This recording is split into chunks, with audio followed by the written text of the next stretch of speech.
Laura Smet va parler ce qu'elle dira de Laetitia Hallyday. Après la main tendue viennent les explications.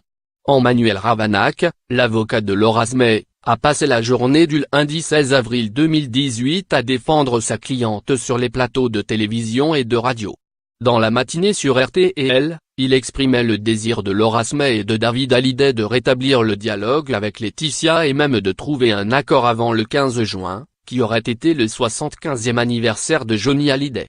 Dans la soirée sur BFM TV, il annonçait que l'actrice de 34 ans prendrait prochainement la parole. À lire aussi. Secret Story 3, François-Xavier Chebrun-Haut. Mais parle pour ne rien dire. Regardez. Charlotte Gainsbourg parle d'Yvan Attal, je suis superstitieuse, je n'aime pas dire que les choses vont bien entre nous. La dernière prise de parole de Laura Smet est la publication de sa lettre ouverte à son père le 12 février dernier à l'AFP. Elle y révélait ce qui se jouait en coulisses, les prémices d'une guerre d'héritage, j'ai choisi de me battre. J'aurais préféré que tout cela reste en famille, malheureusement, dans notre famille c'est comme ça. Depuis, une décision a été rendue en référé, plutôt favorable à Laetitia Hallyday. Cette dernière venait d'accorder une longue interview au Point, décrivant les derniers mois de Johnny Hallyday, sa mort, ses rapports difficiles avec ses aînés comme la distance qui s'était immiscée entre Laetitia et eux au point que le dialogue soit coupé après l'inhumation à Saint-Barthélemy.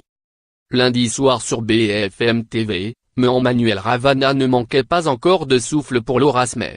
Précisant que si rapprochement et accord il devait y avoir, cela devait se faire dans le cadre d'un partage pur et simple des biens de Johnny Hallyday. Et de soulever le sujet du droit moral, la question la plus importante, c'est, comment Laura sera associée au devenir de l'œuvre immense de son père? Voilà la question fondamentale qui se pose. C'est ce qu'on appelle le droit moral. Parce que chacun le comprend bien, dans les années, dans les mois qui vont venir, eh bien il va se poser un certain nombre de questions sur des rééditions, des albums, des films, des musées, que sais-je, des comédies musicales.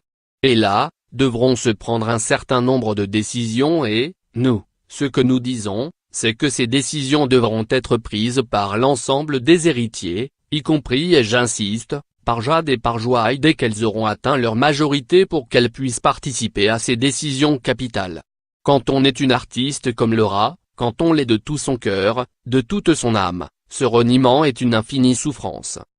De cette souffrance, mais aussi de son père et de ses rapports avec sa belle-mère, qui a tant œuvré quand elle traversait des moments difficiles, Laura Smet en parlera bientôt, Laura s'exprimera, dans un temps qui n'est pas encore défini, et elle dira effectivement beaucoup de choses positives sur Laetitia, sur tout ce qu'elle a pu apporter à Johnny Hallyday.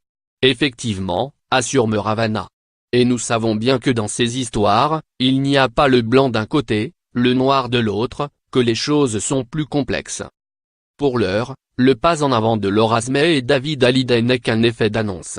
Mais alors, qu'il se concrétise, semble dire l'avocat de Laetitia Hallyday, Mehrdad Amir Aslani. Laetitia n'est pas une femme qui écarte, c'est une femme qui regroupe et réunit. Je suis certain que si les deux premiers enfants prennent contact afin d'échanger avec elle, d'écouter l'album, elle accepterait. C'est une femme dont la générosité est telle, qu'elle ne refusera jamais de prendre la main qui lui serait tendue, a-t-il assuré.